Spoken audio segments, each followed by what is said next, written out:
अस्सलाम वालेकुम नाज़रीन, BSL 10 स्पेशल ट्रांसमिशन टकराव जीत का मैं हूं अरसलान खोकर। आज एक बड़ा मैच होने जा रहा है, लेकिन कल का दिन जो फ्री गया उसके अंदर तमाम टीम्स ने अपनी प्रैक्टिस सेशंस, अपने आप को अलाइन किया, थिंक टैंक्स ने आपस में मीटिंग्स की। बड़ा अच्छा दिन गुजरा। कल का एक एक गैप आता है तो काफ़ी सारी टीमों को अपनी बेहतरी का मौका मिल जाता है।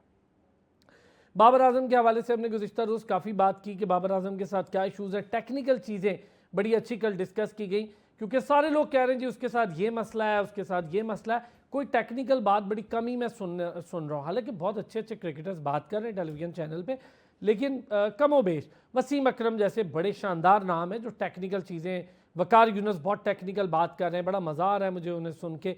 और वसीम अकरम का तो खैर हम कुछ कहें तो ये तो सूरज को चिराग दिखलाने के मुतरादिफ होगा। वसीम अकरम है, लेजेंड ऑफ द गेम है। और वो जो कहते हैं, मेरा ख्याल है हम सबको सुनना चाहिए, समझना चाहिए। वो कुछ भी कह रहा है वो क्रिकेट है, क्योंकि वसीम अकरम जो कहता है वो क्रिकेट होती है। और बाकी जो हम बात कर रहे हैं टेक्निकलिटीज़ के साथ दीगर एस्पेक्ट्स की, वो जर्नलिस्ट का काम है, वो एक्सपर्ट्स का काम है, उस पर बात करें। इसके साथ साथ PSL और थोड़ा सा PSL स्टैंडर्ड्स, डोमेस्टिक क्रिकेट पे कल बात हुई। हम ज़रा डोमेस्टिक क्रिकेट के साथ साथ जो मसाइल जहाँ से पाकिस्तान क्रिकेट के शुरू हुए हैं, मैं वो श्रीलंका की बात करूँ, एशिया कप की, जिसके अंदर लोगों का इशू शुरू हुआ। इंडिया पाकिस्तान ने ये मामला आगे बढ़े, पाकिस्तान में नहीं खेलना, श्रीलंका ले गए सारे मैचेस को। वहाँ से ये मामला शुरू हुआ, ड्रेसिंग रूम की एक खबर आई, उस खबर के बाद आग लग गई। फिर एक खिलाड़ी पर नजरा गिरा दिया गया, इमामुल हक बेचारे को बाहर बिठा दिया गया और यूँ बताया गया जैसे वो विलन है। बाद में हमने देखा कि अच्छी खासी खूबसूरत कॉम्बिनेशन और जुड़ी हुई मुत्तहिद टीम टूटती और बिखरती दिखाई दी।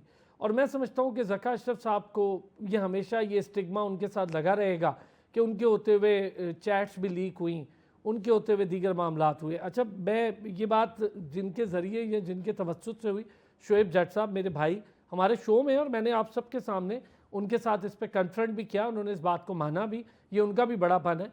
और मेरी आदत है कि जो बात ठीक है वो ठीक है, जो बात ठीक नहीं है उसको हम कहते हैं कि ये ठीक नहीं है। बहरहाल टेक्निकलिटीज़ को लेके, PSL को लेके और आने वाले मैचेस को लेके, तमाम टीम्स की परफॉर्मेंस को लेके, स्पिन डिपार्टमेंट जो पूरी दुनिया अपना तगड़ा कर रही है, इंक्लूडिंग न्यूजीलैंड के स्पिन डिपार्टमेंट में एक बॉलर हमेशा रहा करता था, कभी डैनियल विटोरी, कभी क्रिस हैरिस, कभी कोई।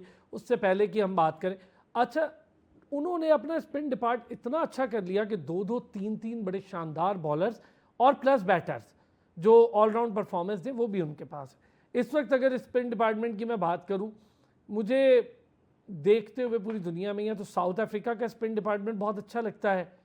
और उसके साथ मुझे कहना पड़ेगा, हालांकि मैं उस मुल्क के हवाले से कोई बात नहीं करना चाहता, लेकिन इंडियन टीम का स्पिन डिपार्टमेंट बहुत अच्छा है, हम माने या ना माने।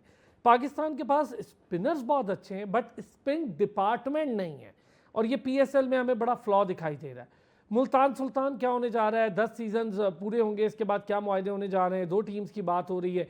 कोयटा ग्लैडिएटर मैच तो जीत रही है, आगे भी बढ़ रही है। पेशावर ज़ल्मी के लिए अब क्या है, क्योंकि बड़े ही बॉटम एज पे पेशावर भी खड़ी है, और लगता यूँ है कि बस पेशावर का मुकाबला अब चल निकला मुल्तान सुल्तान के साथ। और यही हम देख रहे हैं बड़े लंबे अरसे से। पेशावर के लिए एक बड़ी अहम बात है, उससे तमाम एलिमिनेटर्स या प्लेऑफ जिसको कहते हैं वो खेले हैं। अब क्या होने जा रहा है, कैसे होने जा रहा है। फहद लियाकत ने हमें ज्वाइन किया, साबिक क्रिकेटर भी हैं, क्रिकेट एक्सपर्ट भी हैं। मोहम्मद वसी शाह ने हमें ज्वाइन किया है, क्रिकेट एक्सपर्ट है और बड़े शानदार फर्स्ट क्लास क्रिकेटर हैं, हमारे रेगुलर हिस्सा भी हैं। डॉक्टर हफीज़ अमान साहब हमारा रेगुलर हिस्सा, इंटरनेशनल अंपायर और क्रिकेट एक्सपर्ट। बहुत शुक्रिया तमाम हजरात का। डॉक्टर साहब, ये जो हम परफॉर्मेंसेस देख रहे हैं, बड़ी गुज़िश्ता रोज़ कहीं बैठे थे तो बड़ी डिस्कशन हो रही थी और अच्छे अच्छे लोग, अच्छे अच्छे माइंड्स डिस्कस कर रहे थे।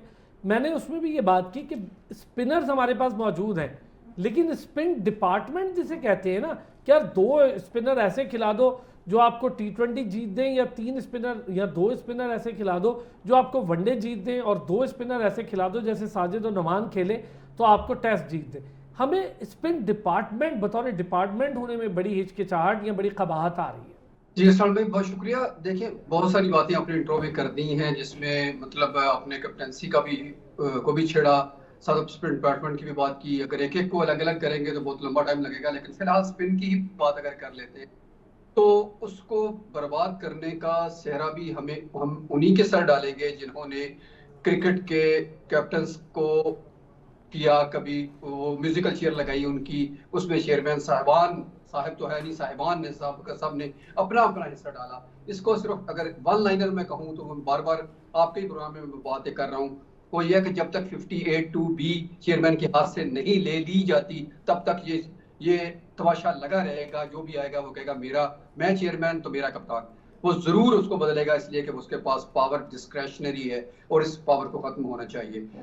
जो दुनिया में बाकी जिस तरह से होता है इसी तरह ही होना चाहिए। एनीवेज, आगे आप स्पिन की अपनी बात की तो स्पिन का भी यही मामला आ रहा है कि हमारा, मुझे लगता है जितना ज्यादा एतमाद हम मुश्ताक अहमद, जसकलान मुश्ताक, या उसके बाद अभी किसी हद तक उसके बाद बल्कि अब्दुल रहमान, सईद अजमल, उनको भी साथ शामिल कर लें, और हमने इंग्लैंड से टेस्ट सीरीज जीती उनके होते हुए, तो उसके बाद अगर देखें तो मुझे लगता है ये है कि हमारी क्रिकेट बोर्ड को या हमारे थिंक टैंक को हमारे स्पिनर्स पर एतमाद ही नहीं है सिरे से।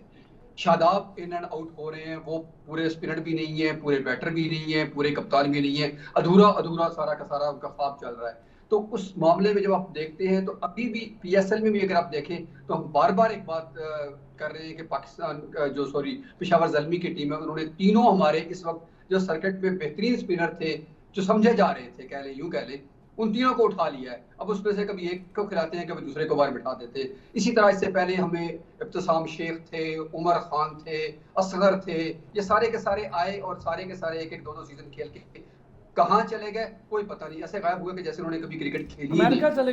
चले गए, उमर भी बाहर चला गया खेलने। जी, उमर मुझे मेरी इत्तलात के मुताबिक वो ये है कि अमेरिका में कोचिंग कर रहा है। ये मुझे 2 दिन पहले जिस किसी टीम से दोस्त का खेल फोन रहा है उसी की कोचिंग कर रहा है, बिल्कुल वही, उसी तरह जैसे समी असलम कर रहा है, बिल्कुल वही स्टाइल है जी। और मैं नॉर्थ अमेरिका में ही होता हूँ तो मुझे पता है कि यहाँ की कोचिंग का क्या मतलब है और यहाँ कितनी क्रिकेट होती है जिसकी कोचिंग की जाएगी। अच्छा डॉक्टर साहब, मैं चाहूंगा जरा हम ना ये स्पिन डिपार्टमेंट पे फोकस करके तो पहला सेगमेंट जरा अच्छे से इस पे कर लें। फहद, स्पिन डिपार्टमेंट क्या इशू आ रहा है? हमारा लंबा अरसा हो गया है, सईद अजमल के बाद ना एक यासिर शाह था जो वनडे नहीं खेल रहा था, T20 नहीं खेलता था, पर हाँ टेस्ट में उसने कमाल कर रखा था। स्पिन ऑन एंड ऑफ हमारी चलती रही, लेकिन सईद अजमल की तरह संभाला किसी ने नहीं दिया। सर उसमें देखें, मेन हमारा जो प्रॉब्लम आ रहा है ना, हमारा फोकस ही नहीं है। पहली बात है हमारी स्पिन बॉलिंग के ऊपर, हमारा एक चीज़ पे फोकस है, स्पीड गन के ऊपर, फास्ट बॉलर की स्पीड कितनी है। और T20 के अंदर इन लोगों को यही नहीं समझ आ रही कि स्पीड का कोई ताल्लुक नहीं है। आप रऊफ साहब के स्टैट्स निकाल के देख लें, शहीन के स्टैट निकाल लें, जो जितना तेज़ गेंद करेगा, बैटिंग पिचें हैं, बाउंड्रीज छोटी हो गई हुई हैं, उसको मारना उतना आसान है। फोकस ये होना चाहिए कि लाइन एंड लेंथ पे बॉलिंग हो। अब स्पिनर की आपने बात की, देखें जी, सकलैन मुश्ताक, मुश्ताक अहमद, सईद अजमल, ठीक है, मैं इन तीनों की पहले बात कर लेता हूँ। लेजेंड्स ऑफ द गेम, इन्होंने क्या इनपुट दी है अपनी ग्रास रूट लेवल पे। जो जिस तरह मैंने कल बात की थी, जब तक आप लोग अपनी स्कूल क्रिकेट पे और क्लब क्रिकेट पे काम नहीं करेंगे, आपके मसले हल नहीं होंगे, क्योंकि ये लोग बच्चे वहीं से आते हैं। अब हर बच्चा उठ के यहाँ पे फ़खर ज़मान बनना चाहता है, बाबर आज़म बनना चाहता है या शुएब अख्तर बनना चाहता है। सकलैन तो बनना ही कोई नहीं चाहता, मुश्ताक बनना ही कोई नहीं चाहता, ठीक है, क्योंकि आपने चाम ख़त्म कर दिया है। स्पिनर की इतनी लाइफ ही नहीं है हमारी क्रिकेट के अंदर। जिस तरह बात की अभी डॉक्टर साहब ने भी, आपने भी, असगर बड़ा अच्छा लड़का था, नुमान बड़ा अच्छा लड़का था, क्यों उनको अमेरिका जाना पड़ा, उनको क्यों हमारा मुल्क छोड़ना पड़ा? यही तो लम्हा फिक्री है कि यहाँ पे क्रिकेटर अपना फ्यूचर सेव नहीं समझता। ये बात सही है, लेकिन इसमें ना एक बड़ा ट्रिकी मामला है कि क्यों नहीं सेफ समझ रहे, ये भी एक बड़ा मसला है। मैं इस पे करूंगा अभी आपसे ना, मैं इस पे बड़ी डिटेल आ रही है, जो कॉन्ट्रैक्ट सिस्टम है हमारा, इस पर भी बात कर लेते हैं। वसी, स्पिन डिपार्टमेंट, इसकी कमजोरी PSL में भी दिखाई दे रही है हमें।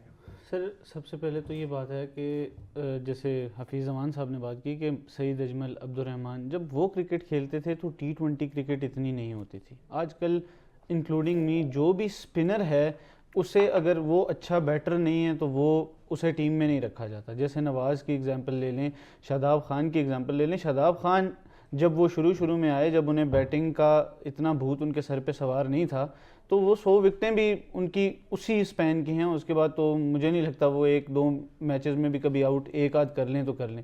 लेकिन जब तक T20 क्रिकेट नहीं आया था, स्पिनर को पता था कि मैंने स्पिन बॉलिंग करनी है और स्पिनर ही रहना है, मैंने स्पिन बॉलिंग ऑलराउंडर नहीं बनना।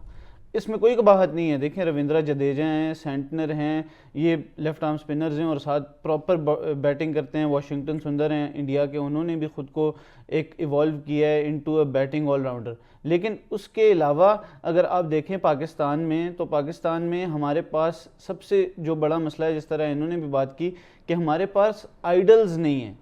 सब ने शोएब अख्तर ही बनना है, सब ने फ़खर जमान बनना है, बाबर आजम बनना है। पहले बैटिंग का भी एक बड़ा फुकदान आ गया था, सुपरस्टार्स नहीं थे हमारे पास आफ्टर इंजमाम अल हक। एक और चीज़ है, आपने बड़ी ठीक बात की थी इन्होंने, लेकिन इसमें ना जो मैं आप लोगों से बात करने जा रहा हूँ, एक ब्रेक लूंगा, मैं ब्रेक से आता हूँ, ज़रा इस पर बात करता हूँ।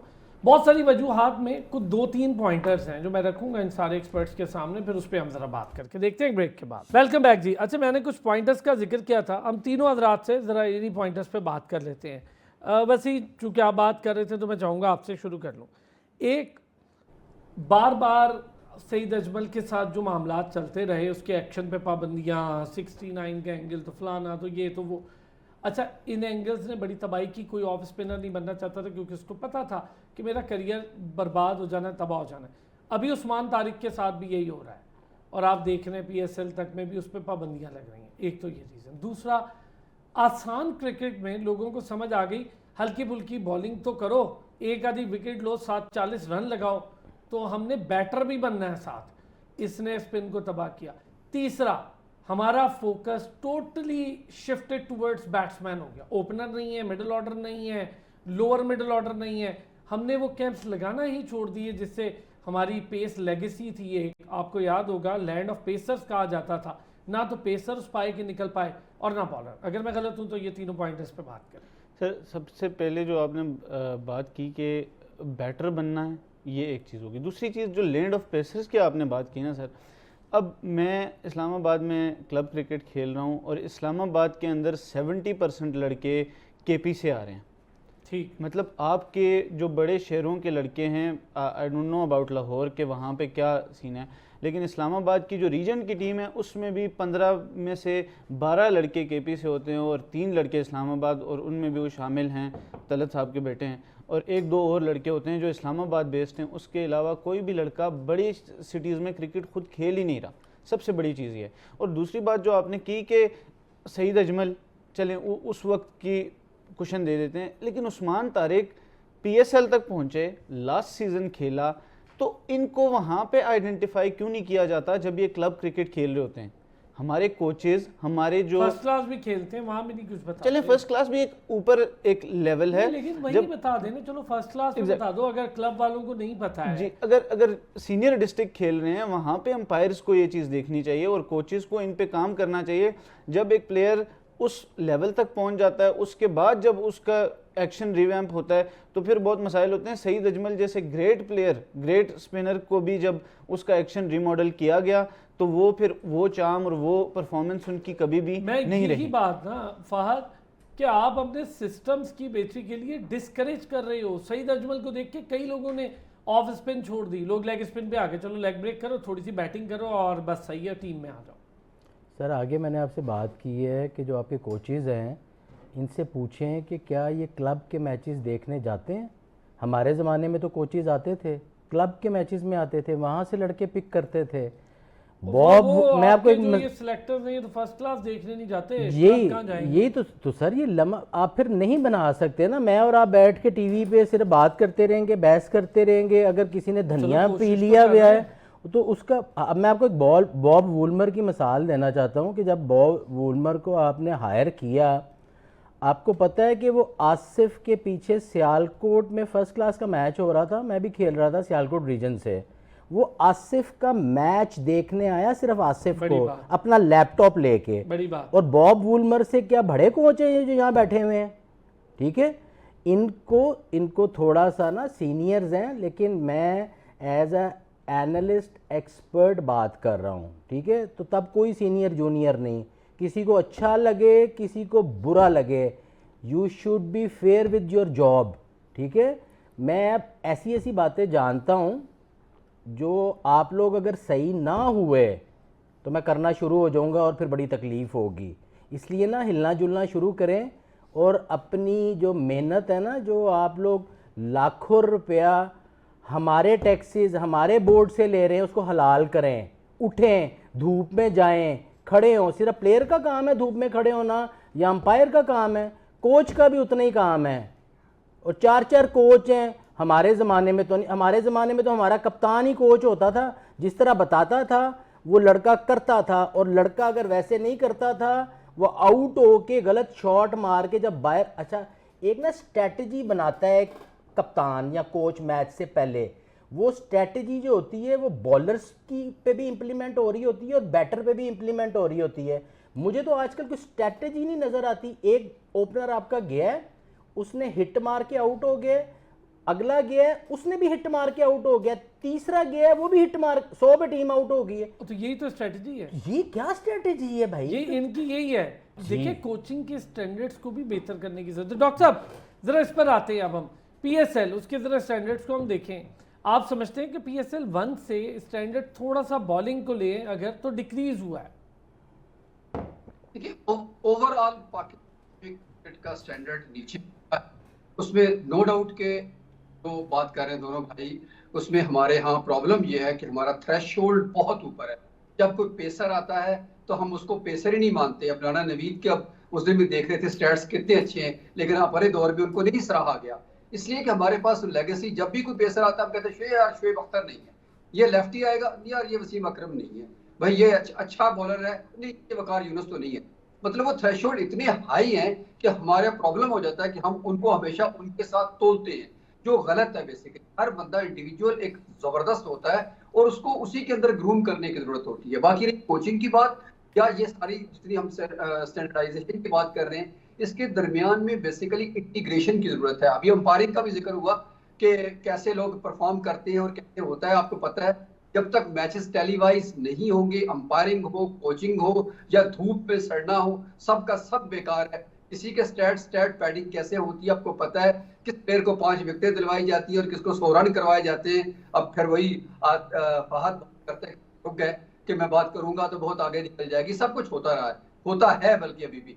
तो अगर इस तरह स्टैट पैडिंग करवा के आप उनको टीमों में, रीजन में या आगे अच्छा वैसे डॉक्टर साहब कुछ प्लेयर्स ऐसे हैं जिन्होंने 4-4 विकेटें ली हैं, सेंचुरियां भी हैं। अभी रिसेंट की बात करूं मैं, अगर उनके वैसे बॉलिंग एक्शंस को देख रहा हूं या वो उनमें से कोई पीएसएल में खेल रहा है उसको देख रहा हूं, कोई इंप्रेसिव चीज़ नहीं लगी। बेशक वो बहुत अच्छा प्लेयर होगा, उसको थोड़ा ठीक करने की भी ज़रूरत होगी, स्किल पॉलिश। मेरा आपसे पूछने का मतलब है कि यार आप इंटरनेशनल कोचेस लाते हैं और टीम के साथ लगा देते हैं, भाई वहाँ लड़का क्या सीखेगा? वहाँ पर लड़का ऑलरेडी सीख कर आया है, वहाँ पर उसके स्किल पॉलिश करने, वहाँ पर कोई बड़ा चालाक कोच लगाएं। ये इंटरनेशनल बड़े नाम तो आप डोमेस्टिक के साथ अटैच करें, हाई परफॉर्मेंस सेंटर्स पे लगाएं। बेसिकली तरीका कार ही यही है। अब बार बार आपको एग्जांपल हम इस वक्त बुरी लग रही है क्योंकि सिचुएशन कुछ ऐसी चल रही है कि राहुल द्रविड़ की एग्जांपल इतनी दफा दी जा रही है। वो नीचे से चलते चलते अंडर 19 से होते हुए वहां तक पहुंचे, वर्ल्ड कप जितवा के अपना काम छोड़कर दोबारा फ्रेंचाइज क्रिकेट में, ठीक है। ये है एक तरीकाकार कि आप आए, अपना रोल प्ले करें, उसके बाद छोड़कर जगह छोड़कर दूसरों के लिए चले जाएं। यहाँ रीजन का प्रेसिडेंट होता है, 50 साल वो प्रेसिडेंट ही रहता है। अगर प्रेसिडेंट नहीं बनता तो वो किंग मेकर बन जाता है, अपना प्रेसिडेंट बनवाना शुरू कर देता है। इसी तरह कोचेस का भी यही है। अब आप किसी को जब लेके आते हैं, वो एक परफॉर्मेंस देता है, उसके बाद उसका एहतसाब होना चाहिए। और जो एक्शन की भी बात अभी फहद भाई ने की थी कि वो जो एक्शन बॉलर का क्यों पहले रिपोर्ट नहीं होता, किस अंपायर की मजाल है कि किसी रीजन के प्रेसिडेंट के बॉलर का एक्शन रिपोर्ट कर दे डोमेस्टिक में? कोई कर सकता है? उसको अगली दफा मैच मिलेगा क्या? वहां पे नहीं मिलेगा। तो इसलिए जब तक मैच टेलीवाइज नहीं होगा वो एक्शन रिपोर्ट नहीं होगा, और वहां का रिपोर्ट होता है जहां पर आपके पास वापसी का रास्ता कोई नहीं होता। तो फिर वो वापस जाता है, ऑस्ट्रेलिया जाएगा, एक्शन ठीक करके आएगा, फिर से जजबल की तरह परफॉर्मेंस प्लान की तरह, इवन परफॉर्मेंस जीरो, हफीज की तरह परफॉर्मेंस जीरो हो जाएगी। तो फिर ये तरीकाकार चल नहीं सकता। अच्छा एक चीज मैं थोड़ा सा अगर इससे हम डिफरेंट थोड़ी सी अप्रोच पे भी बात कर लेते हैं। वैसे आप लोग खेल रहे होते हैं, कोचेस क्या ऐसी बात रीजन के लेवल पे कोच ऐसा क्या आपकी बेहतरी करता है मुझे याद है मतलब हम 90s पे आउट हो जाते थे तो वापस आते थे, कोच बहुत डांटता, कहता था फुटबॉल नज़र आती है बॉल 80-90 के बाद, इसके बाद आपको 100 करके ही कोई गलती करनी है, 100 से पहले नहीं। तो हमें बड़ी चीज़ें सिखाई जाती थी कि कट नहीं मारते 90 की शॉट पे, 90 के बाद कौन ये कट मारता है, 90 के बाद नीचे गेंद आ रही है आपको नजर, ये चीज़ें बताते थे कोचेस। क्या होता है अब? सर अभी भी बताते हैं, लेकिन पुराने जो प्लेयर्स थे ना, जिस तरह आपको आज भी वो सबक याद है अपने कोच का कि 90 में कट नहीं मारना, या अगर एक और चीज़ होती है कि अगर आपने 20 रन कर लिए हैं तो देन मेक इट बिग, ये नहीं है कि आपने 20 करके तो 30-35 पे आप आउट हो गए हैं। लेकिन आजकल जो प्रॉब्लम है, मैंने कल भी बात की थी कि जब प्लेयर्स को एक बैज लग जाता है ना यहाँ पे, चाहे वो डिस्ट्रिक्ट का हो, रीजन का हो या फर्स्ट क्लास का हो, जो भी हो, वो फिर खुद को कोच से भी बड़ा समझने लग जाते हैं। ये प्रॉब्लम है हमारे अंदर। अब थोड़ी सी एग्जांपल आईपीएल और पीएसएल का एक वो होता है, कंपैरिजन होता है। कल वैभव सूर्यवंशी ने 38 बॉलों पे सेंचुरी करके 101 रन किए हैं उसने, और राहुल द्रविड़ का उसमें भी किरदार है।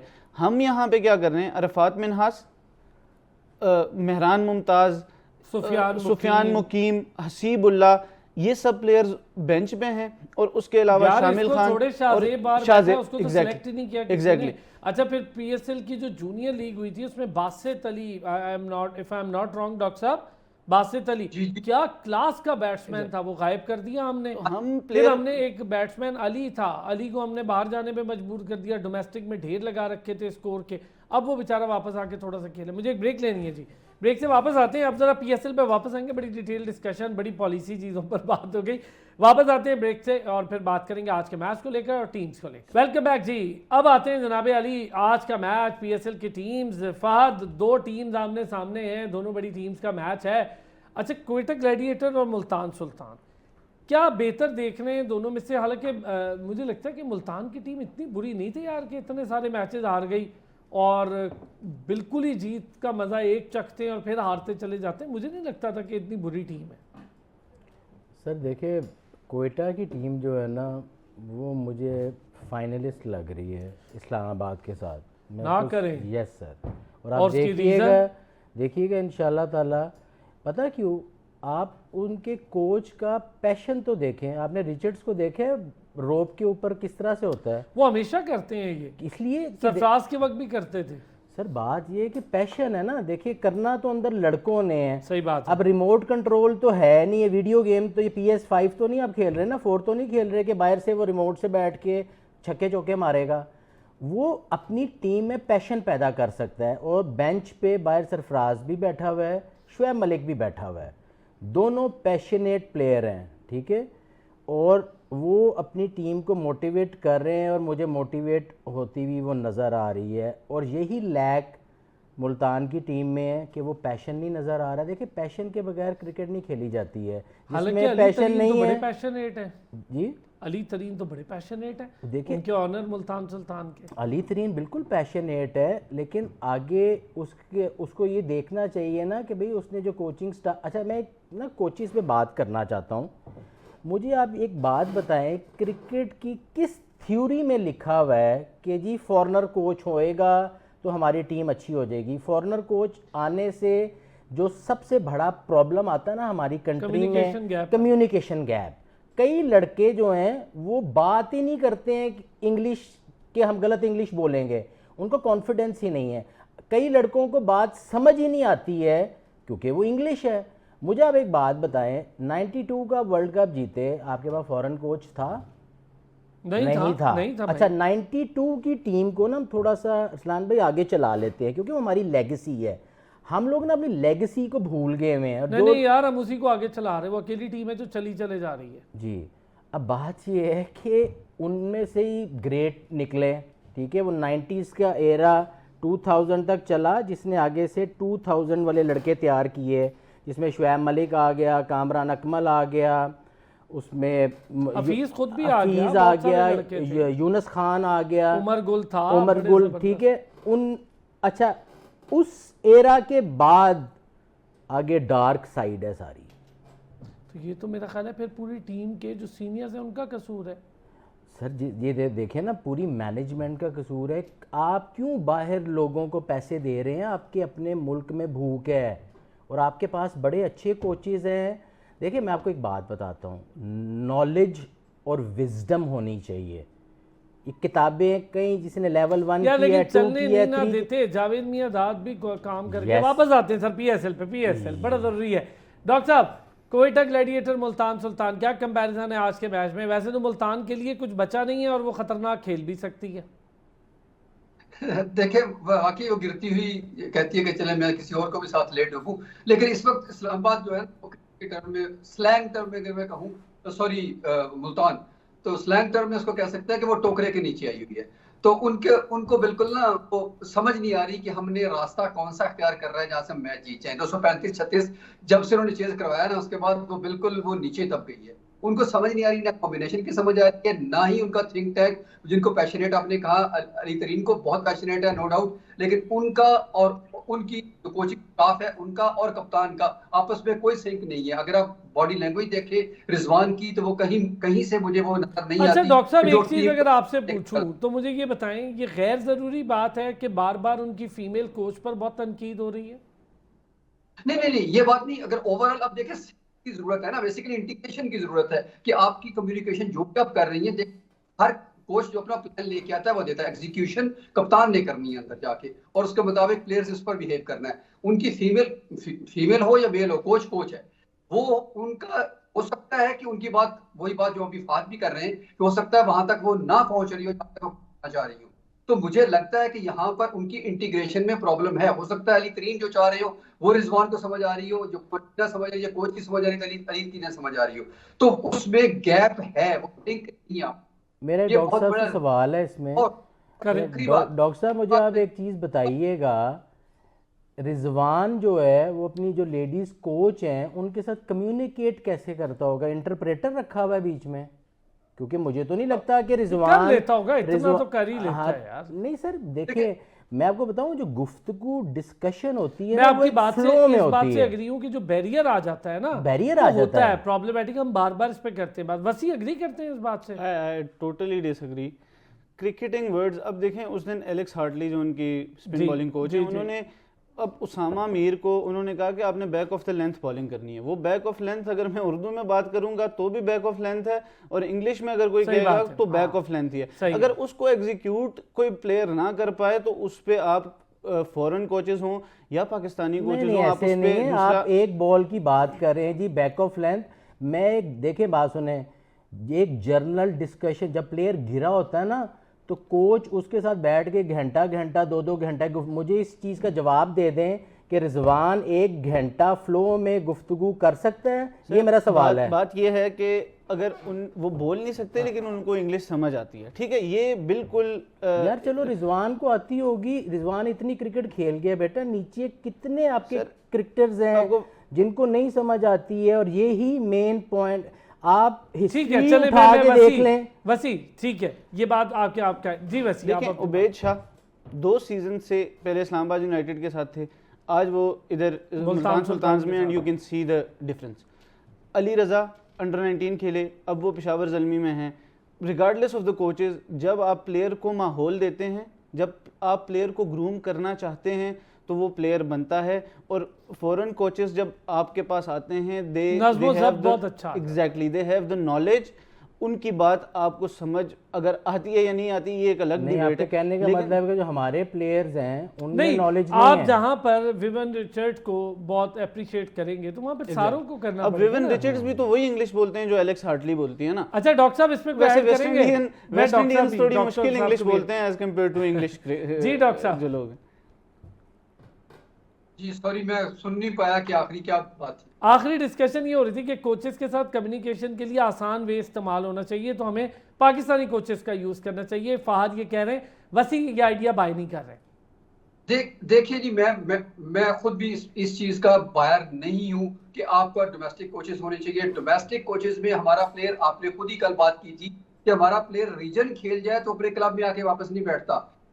जब हमें अपना कोच रखना पड़ता है तो हम सिर्फ लेजेंड को देखते हैं, चाहे वो वसीम अकरम तो खैर नहीं रहे कभी, वकार यूनुस कितनी दफा रहे, उसके बाद मिसबाह उल हक से, लेकिन जो हमने लगाया वो लेजेंड था। लेकिन जो फॉरेन कोचेज आएंगे, अब जिसकी बात हम चले कर ही रहे थे, अच्छा डॉक्टर साहब, इस पे हम कल पे रखते एक हैं, ये चीज़ हम कल पे भी रखते हैं थोड़ी सी। मैं चाहूंगा जरा अब जल्दी से कोयटा ग्लैडिएटर के मुल्तान सुल्तान, आज के मैच में किसका पलड़ा आप भारी देख रहे हैं? मुझे कोयटा का पलड़ा भारी लग रहा है, लेकिन माइक हैसन का मजबूर बात करना चाहूंगा। वो जब आएंगे तो फिर कम्युनिकेट कैसे करेंगे, उन्होंने क्रिकेट नहीं खेली हुई। हाँ लेकिन वो कोच बड़े शानदार हैं सर, वो न्यूजीलैंड के बड़े ज़बरदस्त हेड कोच रहे हैं, फिर उन्होंने जहाँ जहाँ कोचिंग की है उसका ग्राफ ऊपर गया है। मैं डिटेल से बात करूंगा सर माइक हैसन। बहुत बेहतरीन। हाँ जी जल्दी से वसी। मुझे तो आज मुल्तान सुल्तान का पलड़ा भारी लग रहा है, okay because they have nothing to lose. ठीक हो गया। फहद? कोयटा। ओह फहद तो है भी पहले भी कोयटा के साथ। बहुत शुक्रिया Fahad, thank you so much. Wasi आपका बहुत शुक्रिया। डॉक्टर हफीज अमान साहब थैंक यू सो मच। कल पे होती है नाज़रीन आपसे मुलाकात, अपना ख्याल रखिएगा।